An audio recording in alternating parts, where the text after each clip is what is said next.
Hola gente de YouTube, ¿qué tal? ¿Cómo están? En el día de hoy vamos a buscar la tercera parte de las curiosidades sobre el mundo del cine que generalmente estoy subiendo acá de manera de recopilación. Recuerden que es una temática que hago en mi canal de TikTok, que si quieren vayan a seguirme, link abajo en el perfil. Lamento haberme tardado con esta tercera entrega, pero bueno, tuve un par de problemas personales que ya están solucionados, así que pues volveremos con más. Dentro de poco muy probablemente venga la cuarta parte. Así que después de la intro de este canal, vamos con la tercera parte de curiosidades del mundo del cine. Hoy otras 20.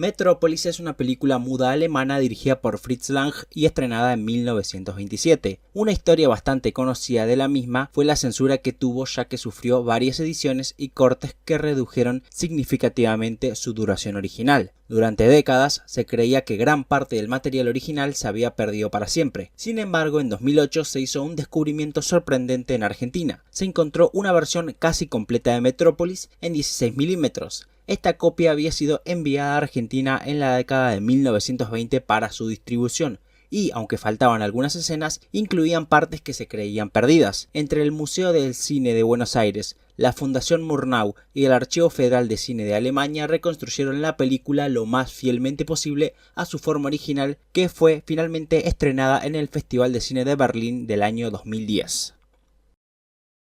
Un lugar en el mundo es una película de 1992 dirigida por el argentino Adolfo Aristarián. También dirigió otras películas conocidas como Tiempos de Revancha, una historia bastante llamativa, curiosa y a la vez desconocida con respecto a esta película es que se convirtió en la segunda película en la historia de los Oscar en ser nominada para uno y luego retirada de la votación. El director tenía la esperanza de que la película fuese elegida como la representante de la Argentina para competir por el premio a la mejor película en lengua extranjera. Sin embargo, en su lugar fue seleccionada El lado oscuro del corazón de Eliseo Subiela. Debido a esto, él decidió ofrecerla como entrada oficial de Uruguay, basado en el hecho de que su esposa, oriunda de aquel país, había sido coautora del guión. Finalmente, Un lugar en el mundo logró ser seleccionada como una de las 5 nominadas a mejor película en lengua extranjera. Pero la Academia de Hollywood, al enterarse de que la película estaba en violación a la regla después de que las candidatas habían salido, decidieron sacarla de la nómina oficial. Quizás algunos no conozcan a Pierre Coffin, pero es uno de los creadores de la franquicia de Mi villano favorito, y también se dice que es el artífice principal para la creación de los Minions. Él mismo comenzó su carrera como artista en su país de origen, Francia, donde dirigió una serie algo conocida en su tiempo llamada Patty Stam del 2004 al 2010. La misma sigue las desventuras de un hipopótamo y un perro amarillo. Si no vieron la serie, quizás conozcan a estos personajes por un video que se hizo bastante popular hace un par de años por internet, que es este.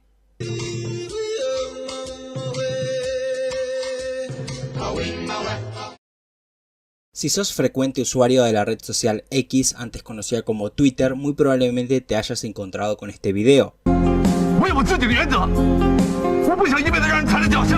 El video de un castor hablando en un idioma asiático. Bueno, yo te voy a contar de dónde viene esa imagen porque es de una película y me da tristeza que la gente no la conozca.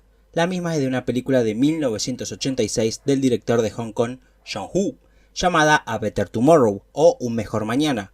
Una de las mejores películas de este director, que también dirigió en Estados Unidos Face Off o Contracara y Misión Imposible 2, entre muchísimas otras. Esta película nos cuenta la historia de un mafioso quien se quiere retirar del negocio porque su hermano menor está por ingresar a ser policía, pero en su último trabajo lo atrapan y queda preso. Cuando sale todo cambió y su hermano lo detesta. Ahora él intentará recomponer su relación. Y para terminar, aquí está la escena de la cual el video ese toma inspiración.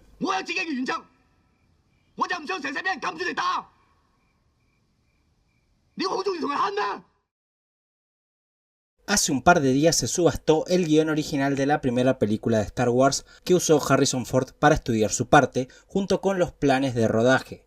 Durante el rodaje en el Reino Unido, Harrison Ford alquiló una casa donde dejó algunas pertenencias, incluyendo el guión y los planes de rodaje del mismo. El guión es el cuarto borrador revisado que hay de 5, con fecha del 15 de marzo de 1976.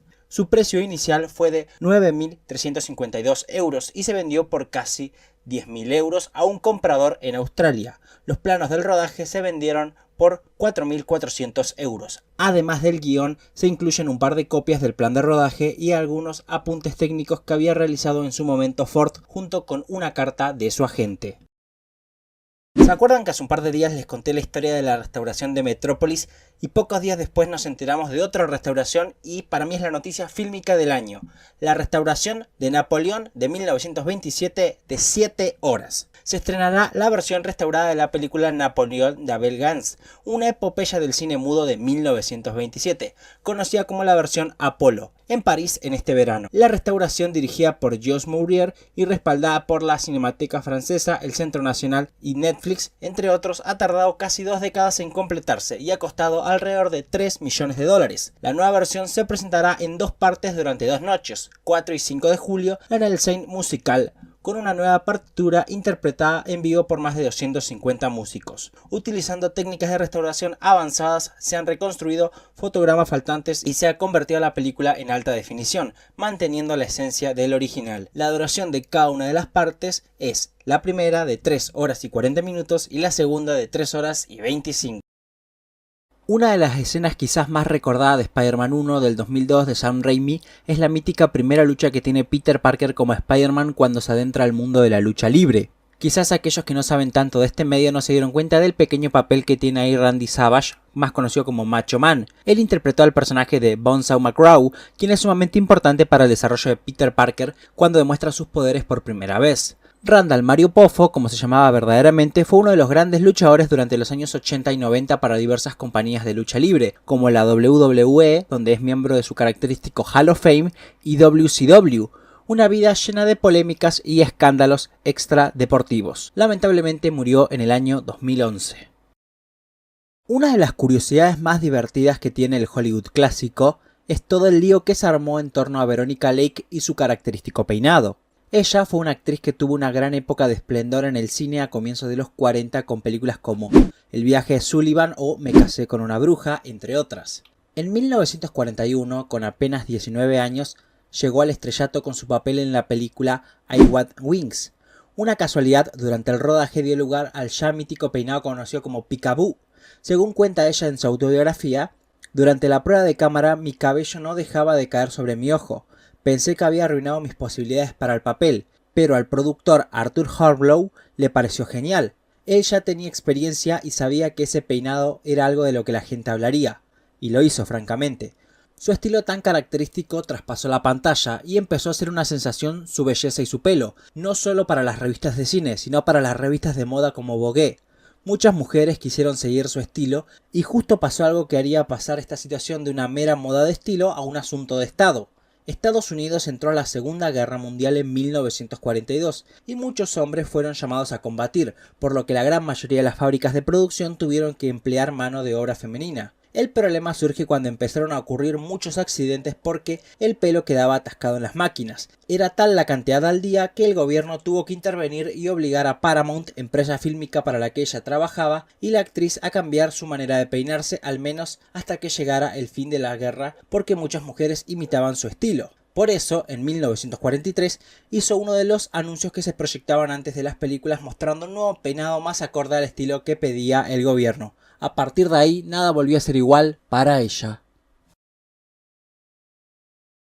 Si hay un actor que yo personalmente nunca me imaginé trabajando en el mundo del doblaje es Al Pacino, pero ¿sabían que una vez estuvo cerca de trabajar en una producción de este estilo? Más precisamente en el año 2013, para la secuela de Mi villano favorito, donde iba a interpretar al personaje conocido como El Macho. De hecho, la historia detrás del personaje en la producción de la película es bastante tumultuosa. Originalmente el papel le fue ofrecido a Javier Bardem, quien terminó rechazando el mismo. Luego se le ofreció a Pacino, quien aceptó y de hecho grabó sus líneas. Pero 2 meses antes de que se estrenara la película, Pacino abandonó el proyecto por diferencias creativas con la productora a cargo de la misma. Cosa realmente curiosa si ya solo faltaban 2 meses para la película.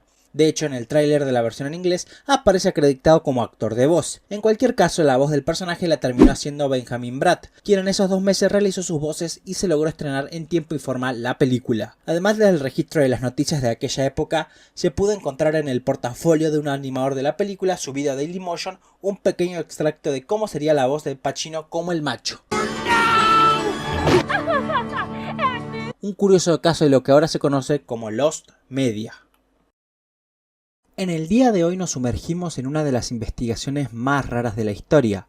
Ahondaremos entre las profundidades del internet para averiguar lo que ha dejado sin dormir a los investigadores de todo el mundo por año. De dónde viene la histórica y curiosa foto de Viggo Mortensen con un caballo mientras desayuna. De una sesión de fotos de Vanity Fair. Tampoco era tan difícil. Viggo fue portada de Vanity Fair en enero del 2004. En la sesión de fotos para la revista que dio se encuentra esta llamativa foto. De hecho, hay otras fotos similares como estas. La imagen la podemos ver en este collage que viene en la revista. Curiosamente viene con una pequeña descripción. Vigorosa actividad.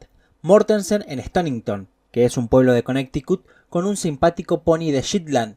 El actor puede parecer un poco excéntrico, como cuando su coche atropelló a un conejo y él lo asó y se lo comió. O como cuando durmió con su disfraz durante semanas. Vamos a dejarlo ahí, ¿quieren? Así que supongo que misterio resuelto.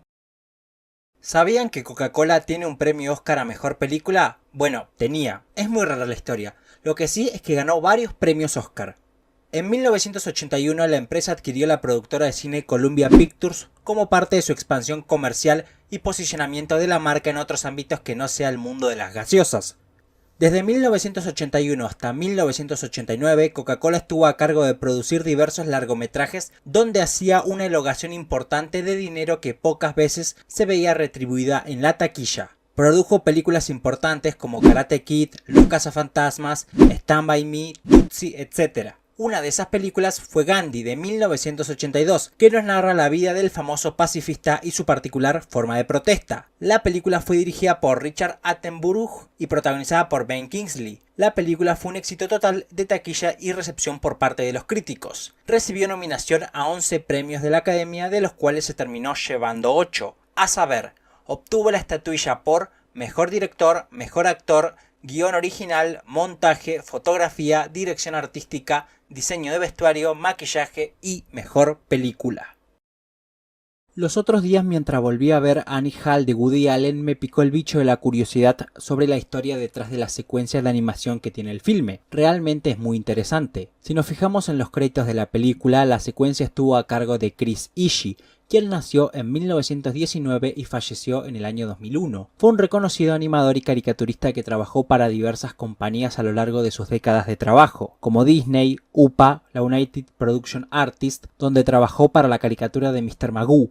Luego tuvo su propio estudio, Focus Production, donde dirigió un especial animado para la revista Mad en 1974 que ninguna cadena televisiva quiso emitir por ser demasiado vulgar para toda la familia en horario estelar. Posteriormente, en 1975 se volvió autodependiente e hizo este segmento en 1977 para la película de Woody Allen en base a la caracterización del cómic realizada por el ilustrador Stuart Hempel. Mucha gente cree que lo animó Hempel, pero no. Hempel era quien dibujaba la tira diaria sobre Woody Allen que se publicó entre 1976 y 1984 llamada Inside Woody Allen.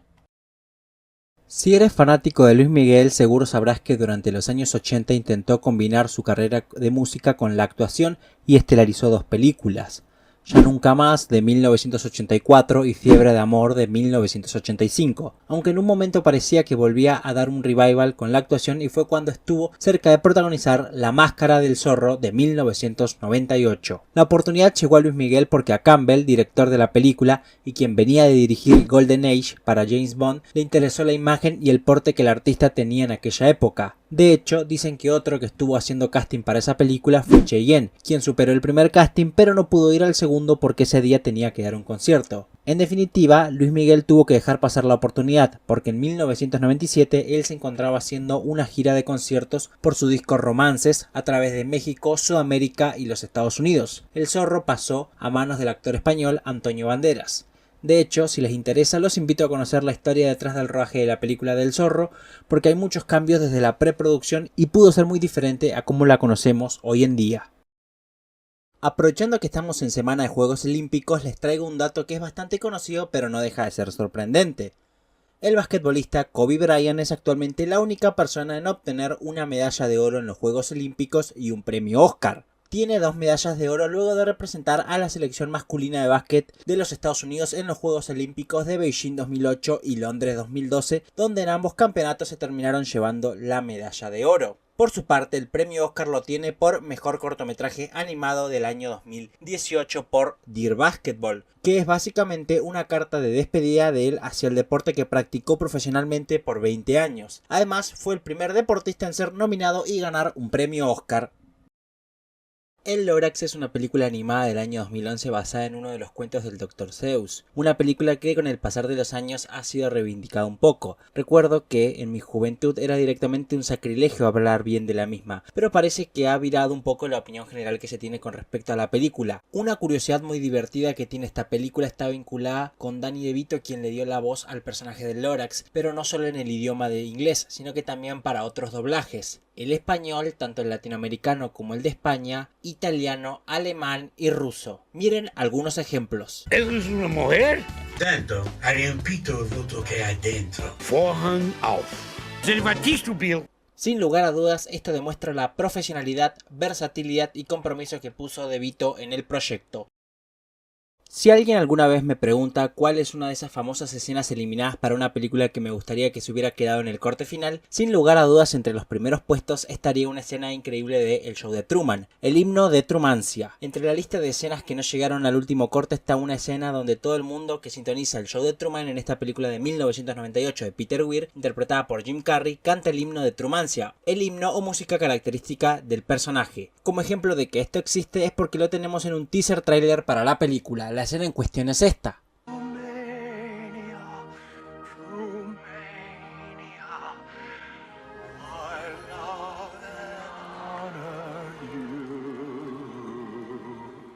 Sin lugar a dudas estuvo muy cerca de aparecer en el filme. Una de las escenas más memorables de toda la franquicia de James Bond es lo que ocurre en Goldfinger de 1964, cuando James Bond descubre el cuerpo sin vida de una chica cubierto de pintura dorada. Sin lugar a dudas un momento impactante y que esconde mucho misticismo detrás del mismo. ¿Quieres conocer la historia completa? En principio tenemos que hacer una distinción porque hay 2 chicas doradas dentro de la película de James Bond, mejor dicho 2 actrices que las podemos relacionar con la pintura dorada.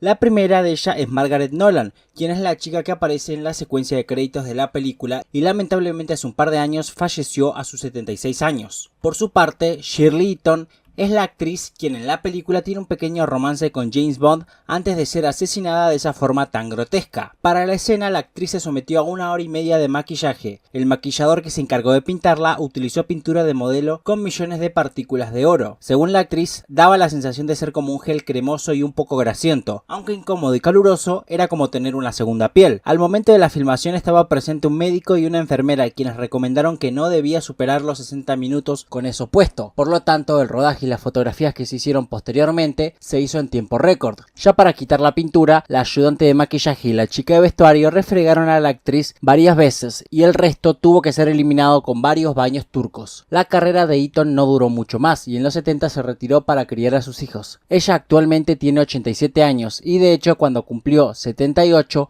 volvió a hacer una sesión de fotos para recrear esa mítica imagen. En 1936 vimos una de las colaboraciones más curiosas dentro del mundo de la animación. The Birth of the Robot es un corto animado realizado por el artista experimental neozelandés Len Lai. Entre sus varias facetas que desarrolló estaba la animación y había hecho varios trabajos experimentales y consiguiendo un moderado prestigio y popularidad en el Reino Unido. Uno de los que quedó impresionado con el trabajo del artista fue Jack Beddington, quien era el director de Yale Film United, la rama de la famosa empresa de petróleos quien estaba explorando el mercado de los filmes. La empresa petrolera se le acercó con una propuesta de colaboración que terminó dando como resultado The Birth of the Robot.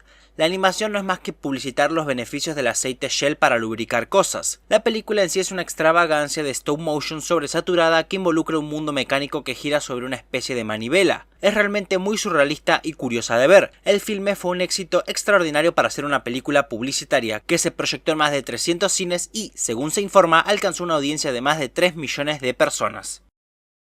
Después del tremendo éxito que fue a nivel comercial Space Jam de 1996 para Warner Bros. Y la franquicia de los Looney Tunes, se planeó una secuela que tristemente sería cancelada. Space Jam supuestamente iba a contar con la participación de Jackie Chan como la estrella principal de la película y quien iba a colaborar con el elenco de los Looney Tunes. Realmente es desconocido qué pasó con el proceso de producción de la película y por qué el mismo se terminó descartando. En internet podemos encontrar sitios donde muestran un póster oficial, un guión bastante avanzado y conceptos artísticos que se habían preparado para la película. Al final, el mismo se terminó reescribiendo y tuvimos Looney Tunes de vuelta en acción del año 2003 con Brendan Fraser. ¿Te hubiera gustado ver una colaboración entre los Looney Tunes y Jackie Chan?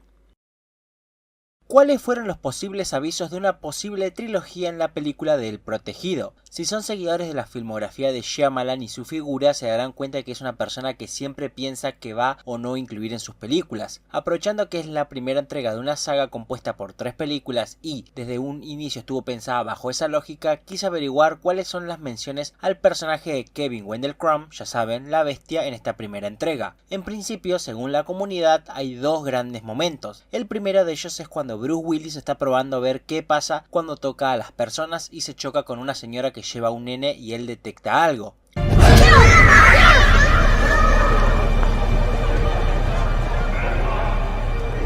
Según muchos, esa es la madre de Kevin y el niño es Kevin. Muchos dicen esto porque Bruce Willis detecta varios sonidos de gritos haciendo alusión a la posible múltiples personalidades que va a tener Kevin. Otro momento ocurre cuando Elijah conoce su primer cómic que le regala su madre. Este en la portada muestra el enfrentamiento entre un superhéroe vestido de verde contra una bestia de color amarillo. Una clara similitud a lo que va a pasar en Glass, cuando David Dunn, un héroe vestido de verde, se enfrenta a una bestia que tiene como color característico el amarillo, o sea, Kevin.